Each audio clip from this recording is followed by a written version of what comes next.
different. Oh, Andrea Tessmann. Yes, Kirk Buchner. I have a question for you. What's that? On July 1st, 1989, what were you doing? Probably riding a bike somewhere. Maybe building a tree fort. Sounds better than what I was likely doing. I was probably recovering because I was working for my dad at an auto body shop, and I stunk at it, and I did everything wrong, and he usually yelled at me every day, and most of the time I spent hiding inside cars. Wow, yeah. That's sad. Well, it wasn't sad, it's funny now. Now we laugh at it. But at the time, yeah, I guess it was a little on the sad side. But this is what was happening in the world. Canada, the great nation of Canada, turned 122 that day. If you were seeing a movie, you were probably going out to see Batman, starring Michael Keaton, and it really turned everything around for what I think is the catalyst for the MCU universe. I know that's DC, but without Batman being a major hit, this doesn't happen. And if you were listening to the radio, you might have been hearing Milli Vanilli's second single, Baby, don't you forget my number. Was that the song we were going with? Well, that's the song that I thought we were going with Blame It on the Rain. But that didn't go number one first.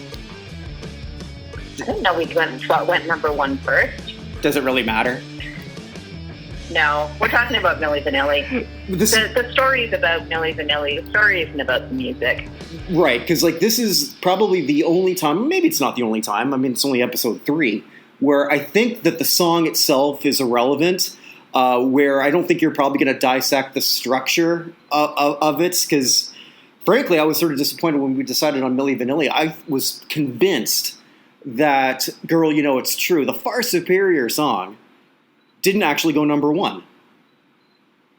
I was quite disappointed with that, too. I really assumed that was...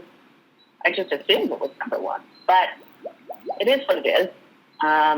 The album by that same name was number one for weeks. And, yeah. I mean, the story is really... It's about the album, and it's about the ridiculous production of it. And... yeah, it's not about the song. No, in this case, it really isn't. It's such a strange story, but do you want to hear a fan letter first I got? I do want to hear a fan letter you got. Okay, so about 7 years ago, one of the first things I put up was the worst songs in pop music history. I have to redo it because I don't have What Did the Fox Say and other things from the last 7 years. How about WAP? Well, only my version thereof. I don't know that that's necessarily such a bad song as it is just a As long as you're not doing another artistic rendition of it, let's... no. What's your fan mail? Okay, so one of the songs that I said was one of the worst ever was Loving You by Minnie Riperton. Yep. Gotcha. That one. So let's see. So a lady named Ashada had this to say. I find this whole thing really disgusting. I get that this is your opinion. Well, it is my opinion. But then she tells me why my opinion's terrible. But how dare you slander Minnie's song like that? You're the one making yourself want to throw up. I don't remember what I wrote, but I guess I said I wanted to throw up. I wrote it a long time ago. I find nothing wrong with the song. It's one of the sweetest I've ever heard. Fine. Whether the song is for Maya, because apparently, depending on who you read, it's either about somebody or just even about her kid, which is Maya Rudolph, which is fascinating in itself, I think. It's still beautiful. Know that. I said I didn't know that. Well, I don't know but if continue. I don't know if it is or it isn't, because at the end she sings Maya, Maya, Maya. So her kid, so Maya Rudolph would have been like 4 or 5 at the time. So it says, so have some respect when it comes to Minnie. If you have nothing nice to say, then I strongly suggest you say nothing at all. She came to the wrong site then for She that. hasn't been on the internet long, has she? No, apparently not. Because she never did that to anybody, and she's not even alive to defend herself like she would. The nerve of some people, and I don't know what this acronym means. SMDG. Shake my damn groin? Jeez. I looked it up, what I that have no acronym idea. could be, and it just came up some company name. So shake my damn girdle. So, Ashada, thank you for your fan letter. I will take that under advisement and move on. And what did the fox say? I still don't know, but I'm not starting that one. No, well, it didn't go to number one, so that will not be on the show. So I think the fun thing, Well, that's it. when I was looking at this, I don't know if you sort of like found this the same. Before you even get to Milli Vanilli, you've got to go to Boney M. I was so fascinated by this. I did not realize that Boney M didn't sing their own songs. Like, I grew up with a Boney M Christmas. Well, And, like, I mean, this is my childhood. to be fair, the women did. But the lead guy was a exotic dancer from Aruba or something. Yeah, Bobby Farrell. It's one of those cases where, and I think this is actually more prominent now, where you've got these in-house studio musicians, and now anyone can almost become one.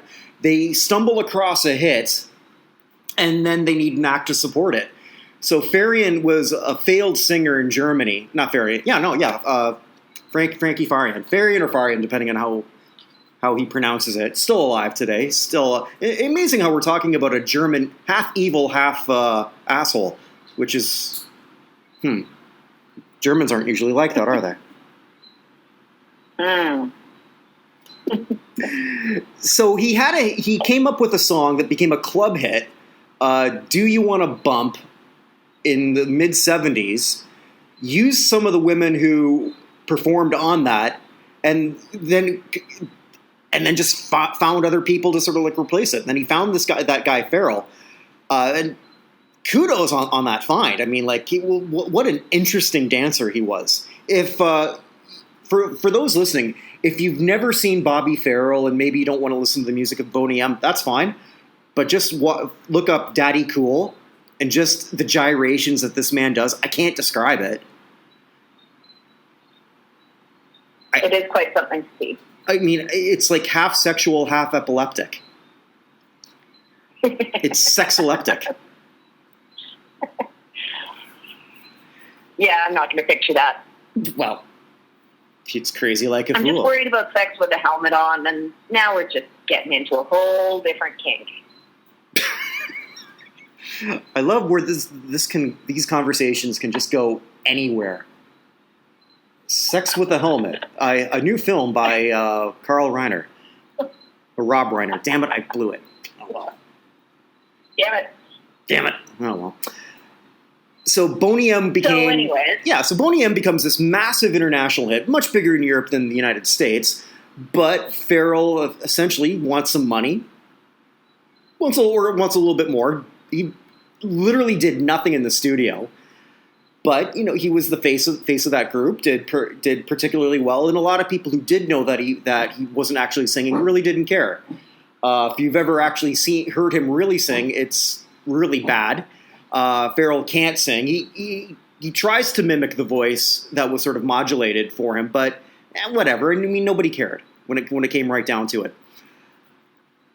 Boney M sort of like fades off into obscurity, but because Farian wrote everything, he pretty much kept all the money. Years later, comes up with this great idea to do this again. And, when I was looking at this stuff up, I always knew that Milli Vanilli were a bit of a victims. I didn't realize how much of a victim they were. They definitely were totally taken advantage of. I mean, they got $4 or $5 grand to pay off their bills, and they were basically starving dancer/models that were living in a shithole place and had no money, and so they had a little bit of cash dangled in front of them that they took, and it seems like, depending on whose account you read of it, seems like right off the bat they're like, maybe this isn't great, that you just want us to lip sync this stuff. And then Varian basically said, well, if you don't want to do it, you immediately owe me this money back that I know you've already spent on hair extensions. So how about you just keep doing it? Yeah, and so did you see? Yeah, I think they really were taking advantage of. Oh, yeah, and one thing I learned too, because I heard the story how there were two models that Farian plucked, and that was partly true. Yes, they modeled, and well, yeah, look at them. I mean, like, as Homer Simpson said, I'm not gay, but I could learn. I mean, the two men were absolutely gorgeous. Yeah, they're beautiful men. Interesting looks, too, not just cookie-cutter Ken dolls. And they should get the credit for that. Farian didn't put their look together. There's so many of those cases. Like, even when I looked at the Beatles originally, like, their whole look of the mop top came from what was it, a German woman, I believe. And then the suits came from their manager. So, like, they didn't even put their initial look together. But Rob and Fab, so Rob Pilatus, Fab Morvan, so Rob from Germany, Fab from France. No, sorry, I got that backwards. Rob from France and Fab Morvan from Germany. They were actually, they had their own little group at one point. And I just found it like literally before I called you. So that they even put out a little promo thing for a side project called Empire Bazaar with a song called Danse. Did you find that? No, I didn't see that. Yeah, so they had actually already performed musically before. They weren't good, I didn't think, but they still... I did catch in one of the interviews that I was reading, one of the sisters that did backup, I can't remember which one, she said that she did know them from the dance clubs and from them, trying to be musicians in Germany already before that. Right. So, I mean, it's not like we were looking at two people who were complete virgins to this idea. Like, that wasn't the case at all. They were looking for fame. No, they wanted to be musicians. Yeah. Now, were they great? No. But that hasn't... We've seen the pop charts. We're going to be talking about this, I don't know how many more episodes until we get bored with it and come up with something else. But you don't necessarily have to be great to be successful. No, and it would be a really interesting study on if you took exactly everything about them and the whole situation and plunked it into today. Mm-hmm. They probably could have auto-tuned enough to create their own sound and still been popular. I think you're right, and I think sort of like what we're really touching on, like how like one of the female singers from that sort of like knew them from before because I'm blanking on the name. I want to say the Rocco sisters, but I could be off on that. Yeah, I think it's Rocco. Yeah, Linda and Jody Rocco. Okay, yeah. So like they were part of that whole Munich club scene. Farian hears about them, takes a look at them, and it's just like he sees gold. And this is sort of like where things sort of get muddled, whether he had the song ahead of time or not. So we talked about "Girl, You Know It's True." He definitely had the song. Yeah, I think so. He had the song. He had started to produce it, and then I was reading. There was a 30th anniversary biography documentary that I had found where they actually interviewed a ton of the people involved. Mm-hmm. And according to the Rocco sisters and Charles Shaw, they pretty much had fully recorded and released Girl, You Know It's True, just the song, before getting Milli Vanilli involved. So before they got Rob and Fab involved, they basically, I think, Farian was going, oh, crap, this song has become a hit. Now we need faces for it to actually promote it, which is essentially what he did with Bonnie M. Mm-hmm. But he kept Bonnie M they didn't expand outside of Europe. And this is sort of a thing in Europe, I guess, at the time, that people released music and just slapped a different face on it, because it was more about it wasn't about who was performing it. It was just about having a pretty face and production value, and a popular song. So I watched. Sorry. Go ahead.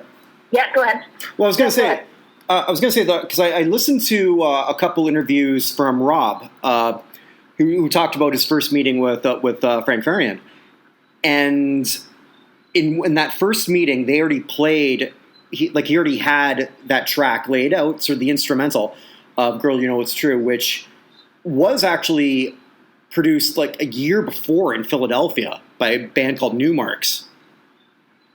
Yeah. And the layout, really they didn't change much, but that song didn't go anywhere. So he sort of laid out exactly what the words would be. And at that point, it was probably already set. Now, in one interview that Rob said, he thinks that the vocals were probably just on mute because it was probably already recorded. Yeah, that's the impression that I got, was they didn't really tell Rob and Fab what was going on from the get-go. It was sort of just record your tracks, and everybody was really sort of kept in the dark about what the plan was. Well, they didn't even get to record tracks at all.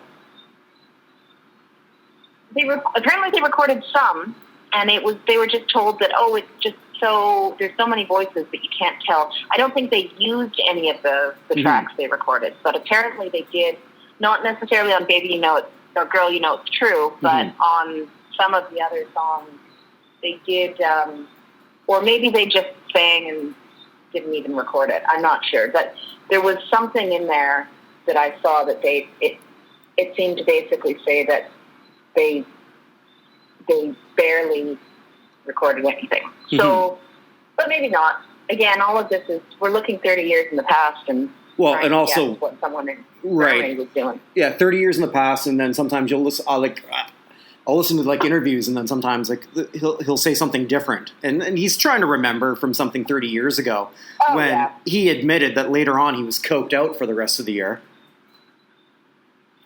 And that's, I think, what really it sort of like plays into part of it. So you already touched on it earlier, that they signed this advance, and when they finally realized, okay, so this is what we're going to go with. Oh yeah, but we don't really need you to sing. You're just going to like go out and lip sync this. They flipped out, and then Farian allegedly said, okay, that's fine. If you don't want to be part of this, I just need that advance back.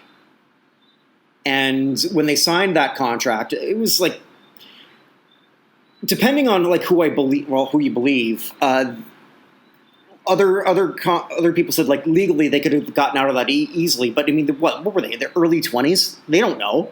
They're two young kids who just want to make it. 22. Mm-hmm. And it's tempting. Fame is tempting. Money is tempting. Easy money to do something like that you're told, oh, you know what, fine. It happens all the time. Everybody lip syncs these days. Mm-hmm.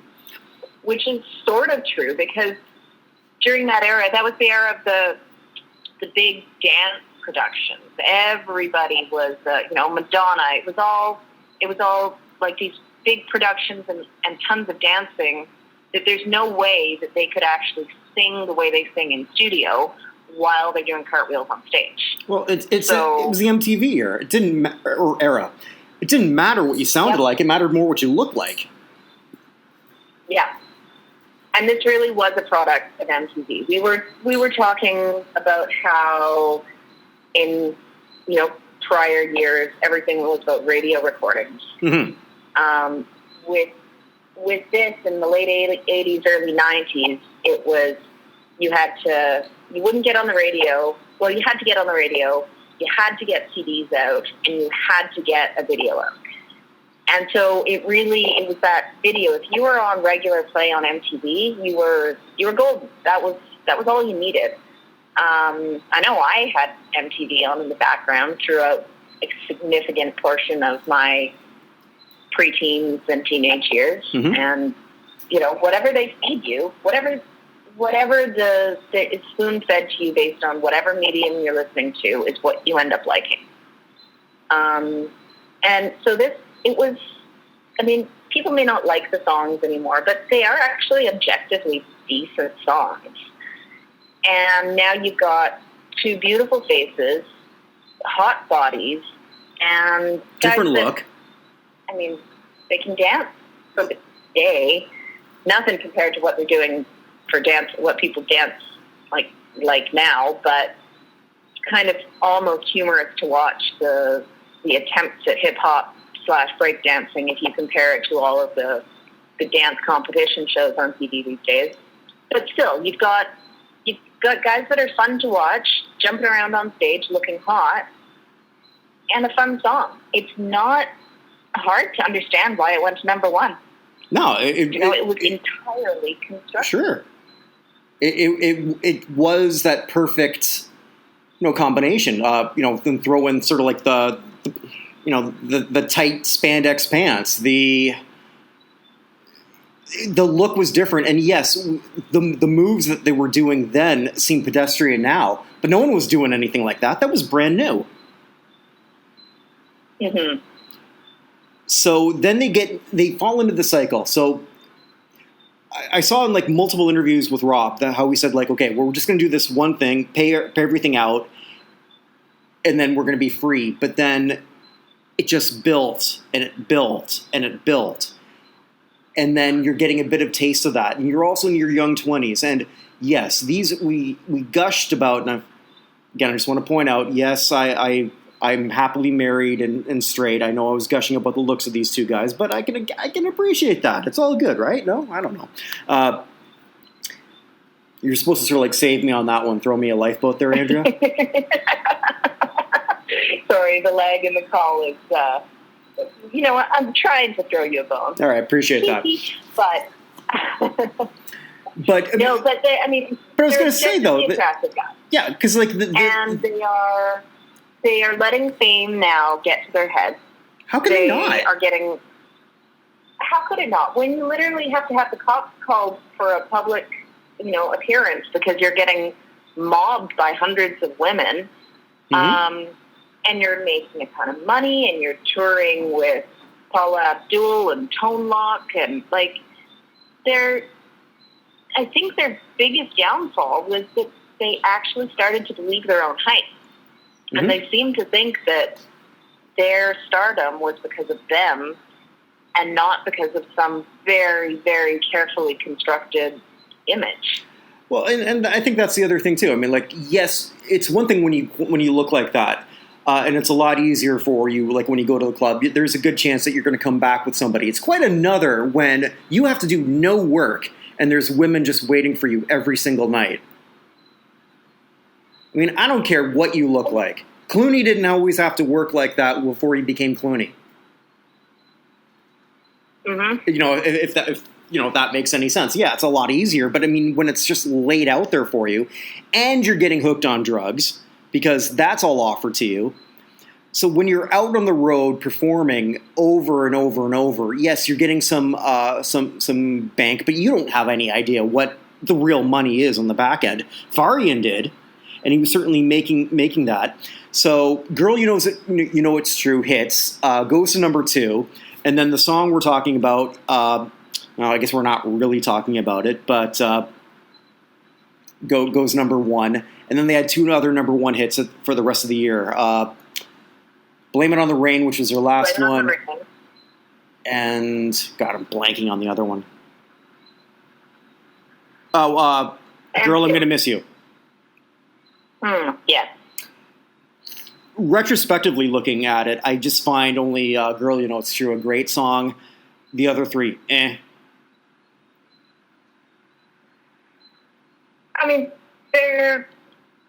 They're all similar. I don't know if they're great or not great. I don't think they're bad. They're certainly not anything that I would say is terrible music, especially for the time. They suit the era.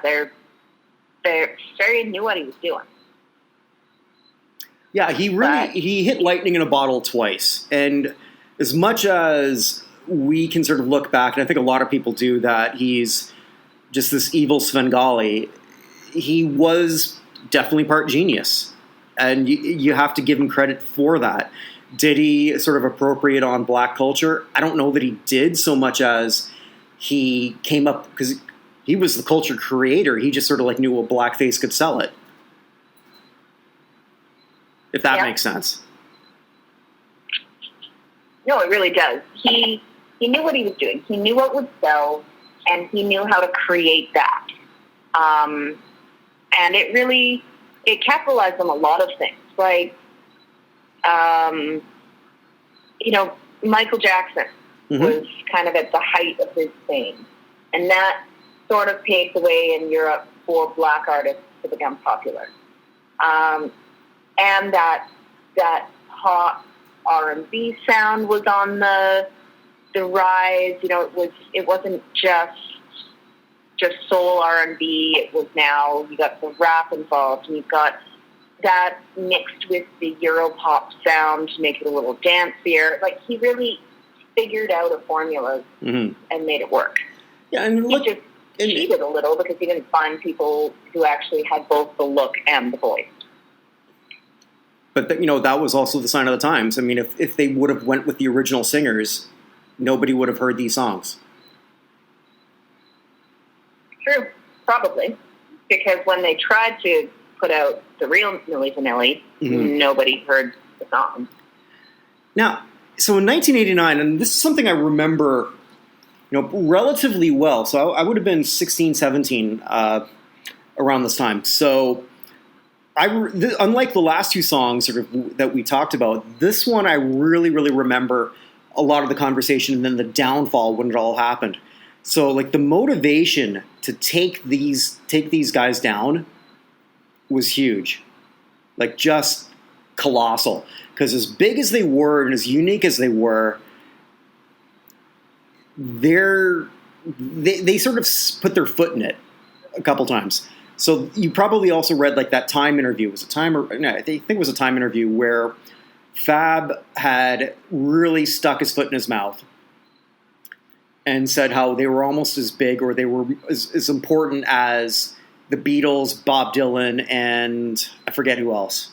Either someone Absolutely. just as big. They let fame go to their head, but they were catapulted to absolute stardom in a year.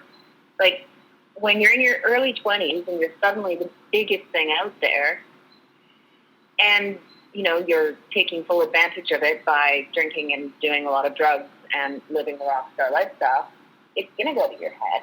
Mm-hmm. And he was probably coked up when he's saying these stupid things. That's actually what Rob said in an interview, that he was, and that also sort of ties in with the other thing. English is not their first language. So, like, a lot of the interviews I was watching with Rob, they're all in the last 3 years. Rob's English is, like, near perfect now. It sure as hell wasn't in 1989. So you're listening to this. So then there's that big red flag, the obvious red flag. You hear them talk and you think, well, how the hell do they sound like this? And it's sort of funny how you can almost excuse everything when people sing. I mean, look at Adele. Adele talks like Michael Caine, like drunk Michael Caine. But when she sings, it's totally different.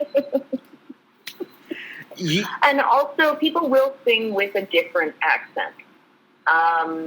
But the rapping is a little bit hard to actually explain. Like, it's like, sure, you can sing with any sort of a tone on it. It just kind of happens sometimes. But you can't rap with not your native accent. And you can really tell if you watch those videos, he was so lost with the words. Like, did nobody ever actually look at his face? Because he was not probably even saying those words. I remember a trick when I was in choir in high school, and one of my friends was like, I just forget the words all the time, so I just mouth watermelon cantaloupe, watermelon cantaloupe. And then it just looks like you're singing along. I'm going to remember that. Watermelon cantaloupe. Watermelon cantaloupe. So that's the impression I get. I know it's not really what he's doing, but it's just sort of what it appears to be. And there was also a backlash too, and actually and I remember this from the black community. In Living Color trashed them in a skit that I was reminded of when I was doing all the research for this. And they did this skit before all of this sort of came out, where it was the Wayans brothers doing the Milli Vanilli startup kit, and they were making fun of their accent and their look and everything. And if it's sort of like a black show making fun of black artists, it's certainly a red flag watching that. And then Arsenio Hall, did you ever watch the original Arsenio Hall show, or were you too young for that? No, I saw it. Okay, so at that time, I was watching every night. I remember because it was a late night show, but they always showed it at 10 o'clock on Omni TV. I can't believe I remember the channel, but I'd watch that. And every now and then Arsenio would do a dig at Milli Vanilli. And this is before all of this came out. So subliminally, it's like, okay, what does he know that we don't? And he was kind of alluding to the fact that they weren't really performing, but he never came out and said it. It's almost like before the Weinstein scandal came out, where people would sort of allude to it, but they'd never come out and say it for fear of their life. Mm-hmm. And it was, really similar to that. I was looking everywhere for where Arsenio was throwing shade, and I couldn't find it, but I know he did it. So, I believe that Arsenio threw shade at a lot of things. Yes, he did. That just kind of makes sense. He did. So, there was certainly a lot of motivation to sort of take them down. There was a lot of people tired of that. And around that time, and I was trying to also find this interview that I remember seeing as a kid. Now, I don't remember, though, whether it was before or after it all broke. So you mentioned Charles Shaw. So Shaw was the rapper on Only Girl You Know It's True. And then he tried to extort Farian for... Did he try to extort Farian, or he just said, I'm the one who actually sang on this? Yeah, he was saying it all along, pretty much. And there's different stories on whether he was gagged or paid off. But he was afterwards, when it all came out, really trying to fight to get his platinum record, because he's like, it was me, it wasn't them. Why can't I have a record too? Mm-hmm. And that sort of goes back to sort of what you look like, and then how things are perceived in that era. Because a few years later, things would be totally different. Because it also depends on what kind of music you're doing. Around the same time, NWA was big. No one was ever gushing their panties over Ice Cube. Yeah, and the thing is also, apparently that image thing was more important in Europe, really, than it was in North America. Mm-hmm. In North America, if you were talented, you could get away with maybe not being quite so beautiful. But it depends on the style of music.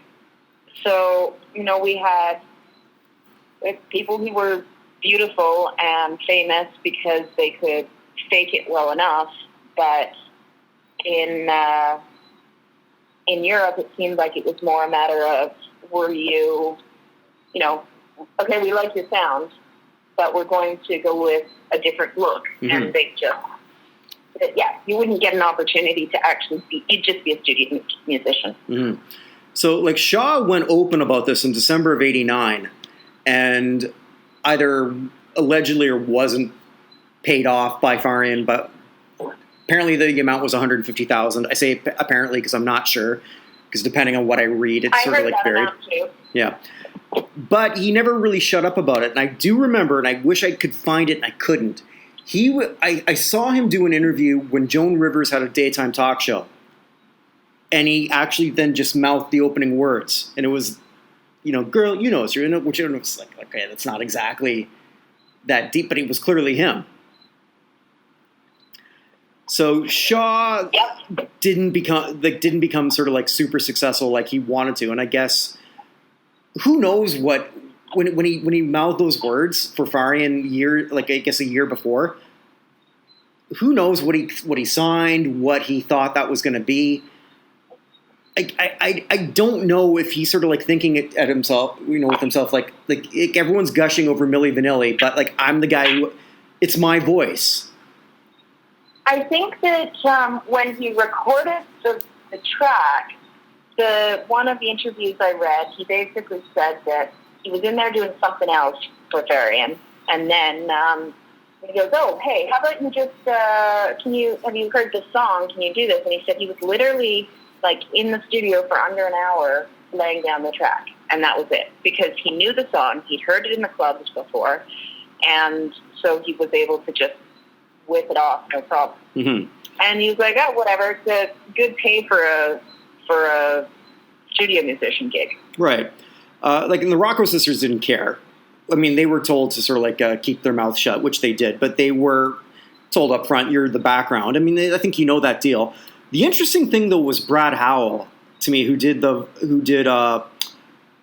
guess he would have done Fab's voice, because he was the singer in that. So he was like 45 at the time when he recorded this. And he had already done everything he wanted to do. He was, at this point, like overweight, but he'd already like been on tour with Madonna, Stevie Wonder. Like, what does he have to prove? He didn't want to sort of like be out front anymore. So he didn't care. Like, yeah, I'll sign that contract. Fine. I like it. Yeah, that's really me. Whatever. I don't care. But yeah, Shaw was, I think sorry, go ahead. Shaw was, I was just going to say, Shaw was definitely a little bit jaded. The Rocco sisters, I think, were not super jaded, but they were really annoyed, like when there's 3 black women on stage lip-syncing their part at the Grammy. Like, why are we stuck at home and not even invited, and there's someone else taking credit for my work, which is totally understandable. I could be off on this, but is this like one of the rare times here that you've got a black artist lip-syncing for the work of a white artist with the Rocco sisters? Probably, yeah. I mean, I'm sure it's happened before, but that's got to be a rare thing. Has to be. Yeah, I think so. So, from the story that I've been reading, and again, I'm not positive because it just keeps going all over the place depending on which story is right. They wanted to sing really badly. I mean, Rob talked about in many interviews that it's like as soon as they won the American Music Awards and the Grammys, it's like, man, they're coming after us. Because it's got to be that awful feeling where it's this open secret and almost everybody in that industry knows. So, like, if everyone in that industry knows, why the hell did they vote you to win the Grammy? Which is an interesting story, I would think. I heard that they were really not Rob and Fab, but like, well, to tie it back in, it's anyway, they were really pissed that they were even nominated, and it was because their PR person threw in like an offhand, "Oh, maybe you should consider them." And the PR guy had no idea what was going on, because he was like, "Well, whatever, they've got a #1 hit. Why wouldn't they be nominated? Considered at least." So it totally makes sense, except you can't fucking lip sync at the Grammys. And everybody knew at this point. So, yeah, it just doesn't work. So they apparently sort of like held up. They didn't show up to a video shoot. And Varian just said, okay, well, I guess he kind of figured that the jig was going to come up. And he was the one who threw him under the bus. Like the whispers were there, and he's the one who just sort of like laid the hammer out. Well, what apparently happened was that Rob and Fab were insisting they wanted to sing on their next album, and so they were kind of threatening to out themselves, and so he just decided to get out in front of it and out them so that they, so that at least he felt in charge of the situation. Then the scandal erupts. They have to come out and say, okay, yes, we really didn't yes, we didn't sing, but that wasn't our fault, which in retrospect, a lot of people didn't want to believe them then. Just the very things that made them so popular were the very things that people held against them. Their great looks, their unique fashion sense. Like when you look back, I mentioned NWA. NWA doesn't sort of embarrass themselves in a 2020 lens, wearing a bunch of black and then a black Raiders caps. Milli Vanilli looks like 1989, 1990 in a time capsule. Oh yeah, come on! Don't you want to wear those shoulder padded jackets and tight leggings? I would if I was built differently. Yeah, I would if I looked like that. Yeah, exactly. So, Farian he went into complete asshole mode, pretty much got a pass because he knew what a lot of other people knew that he figured out 20 years ago. Nobody cares about the producer. Goes on, says that they tried to sing in the studio, which Rob said they never even had the chance to do so. Said that they couldn't sing. Rob and Fab go on to try to sing, and they're not great, but I mean, I don't know that it would have made that much of a difference in retrospect if they would have been given a shot. Mm-hmm. I really do think that they may have been terrible live, but they probably could have been, overlaid and remastered well enough that they could have actually at least done some of the vocals. No, they definitely could have, and especially if they would have done that at that point. And now, like you mentioned, auto-tune before, nobody would have been laughing at them. They probably would have been done by the mid-'90s anyway, but they wouldn't have been a joke. Oh, yeah. And Fab might still be with us because the humiliation of everything, the drug addiction, he never recovered. He killed himself. Yeah. Well, that's debatable. He died of an overdose. Whether it was on purpose or not you're right. Is debatable. But, I mean, essentially, if you're, at that time, a drug overdose, you're pretty heavy into it, and you're basically, he was self-medicating. So, essentially, he killed himself, even if it was unintentional. Mm-hmm. So Farian, he just goes on, records a few more Euro dance tracks. I didn't actually know that he was part of La Bouche, or created that one. Be my lover. I can't really sing that. I'm not going to sing and embarrass myself. But my lover, won't you be my lover? Yeah, that one. I should have just had you do that as opposed to me. But yes. So he remains. He remained successful up to that. I don't think he's successful anymore, but he doesn't have to be. He's certainly done more in music, good and bad, I would say. But that doesn't make him different from a lot of other producers and record executives. So sad but true. I think another thing that sort of is worth mentioning at this time, around the same time, Martha Wash. I don't know if you were looking at her at the same time. No. Okay. So there was, and again, I have to tie back with Arsenio Hall because he was sort of like the one who helped break that one out or give her a platform. You remember the song "It's Raining Men"? Hallelujah, it's raining men. Amen. Yep. Yeah. So she was one of the two Weather Girls, and they were both are heavy-set women. Martha Wash would then still remain in the studio singing, and she sang on the Black Box song "Strike It Up." Is it "Strike It Up"? Yeah. Or is it "Everybody, Everybody"? Yeah, everybody. So she would do that, and then in CNC Music Factory, "Everybody Sweat Now."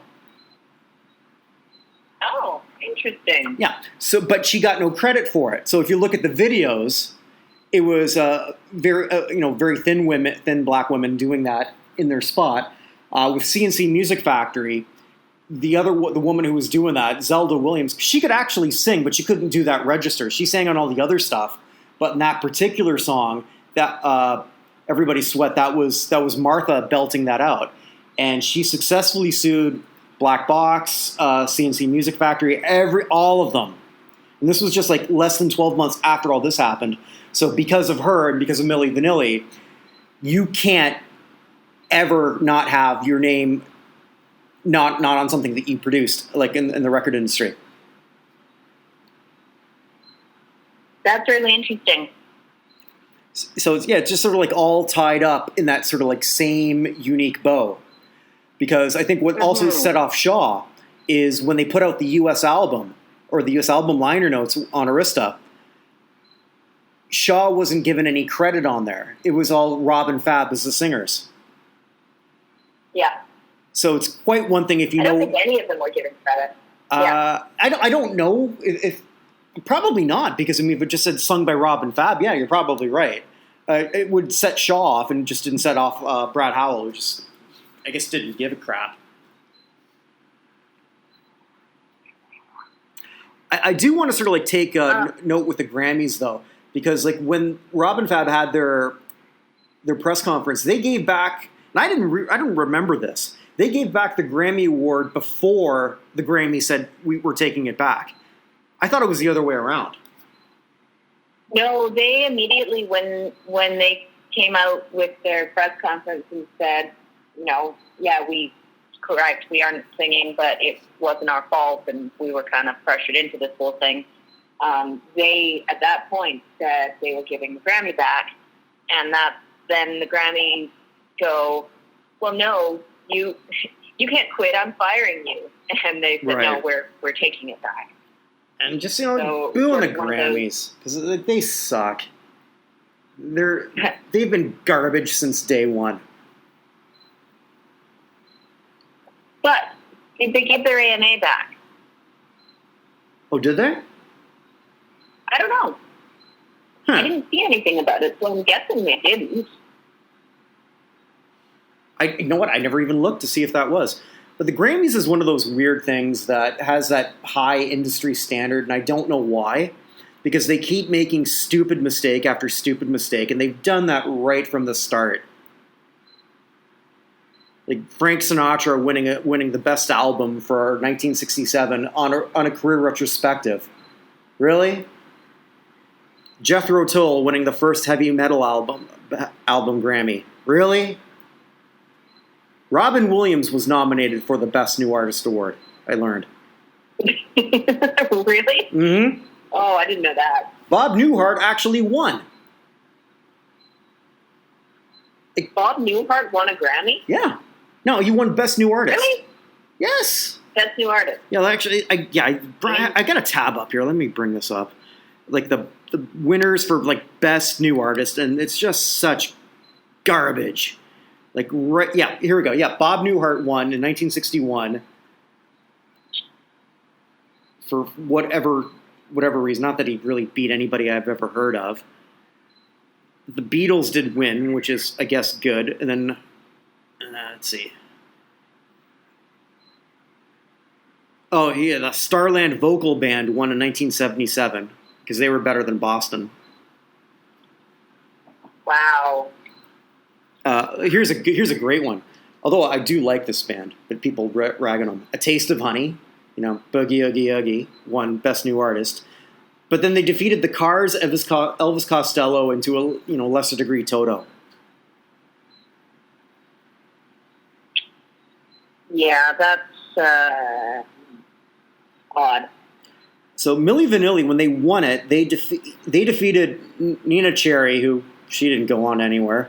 Tone Loc, who has he done anything since his appearance in Ace Ventura? I don't know. Soul to Soul, who never recovered after their bus crash. And I guess if you could retroactively give it to someone, it'd be the Indigo Girls. She's 1990? Oh my God. Yeah. That's crazy. I'm just Googling Tone Loc now, but I'm not getting much other than Wild Thing and Funky Cold Medina. Well, yeah, then he was in Ace Ventura, and then he just said, screw it, I'm done. I'm guessing. He does voice acting. So he's been in some random TV and film stuff, apparently. Okay. Yeah. And kudos to him. Funky Cold Medina. It's a classic. But like, it's sort of hard to sort of like do that. I don't mess with no Oscar Mayer wiener. You're transphobic. You can't play that now. You can't play that nowadays. So, yeah, that's sort of where we left off with Milli Vanilli. And I did find performances of Rob still playing. So, he's done a lot of great interviews lately. I encourage everyone listening to catch something he did 3 years ago with DJ Vlad, which was, really, really good. So 3 years ago, just DJ Vlad and then Milli Vanilli. And he just, talks about that. And just a real humble guy. Talks about like everything that he sort of went through. And you come out just cheering for him. Like you want him to do well. Yeah, he seems to be a good story of accepting what's gone wrong and what's happened and turning your life around. So, yeah, sad story, but also maybe a bit of a story of redemption. Yeah, I think in Europe he was able to. He's still like doing a few festivals here and there, but for those who are just sort of like thinking of him, thinking of Milli Vanilli as this joke group, which I did. I thought that back then. I don't now. It's a cautionary tale, and I'm kind of glad we talked about this. It was really interesting because, I was really thinking of them as one of the greatest punchlines in music history. But sadly, they still are. Hopefully, we've changed some minds on that. It's a good story of, you have to remember that there's always people involved in these things. It's not just pop culture. There's actually human life. Mm-hmm. So I guess now we got to figure out what we're going to do next time. Pick a year, and I'll come up with it. Oh, I don't know. How about, where haven't we gone yet? Well, I know we're only on episode 2. 90s, 2000s, 60s, 50s. Oh, what about 2000s? Why don't we do something more recent? Okay, so number in the 2000s. I guess I guess I get to pick this one, huh? You do. All right, let's see. What would be interesting? There's quite a few here. Oh, okay. I got one. I think this might be. It's a one-hit wonder, and I'm not really. I think the lead singer is dead. From 2001, Crazy Town with Butterfly. Oh, okay. That's an interesting one. Yeah, I mean, I could be mistaken, but I think that this is. I know they never did anything other than this. Yeah, I don't think I know of anything other than that. Come, lady, come up. Yeah. Song I really liked at the time. And I'd say if it's ever on, I'd crank it up, but I live in Barbados. They don't play that type of music. It's either soca, maybe some reggae, or more soca. No dance hall? Isn't that soca? I guess that's more Jamaica. Soca's good. Yeah, sure. But not all the time, I suppose. Well, what always gets me is every time, then the DJ will sort of like interrupt every song with a horn. Honk, honk, honk, honk. God, oh yeah, damn, dance that's hall does annoying. that too. But yeah, that's really a soca thing. Ugh, Constant. can't stand that. They actually sell that in like the auto shops here.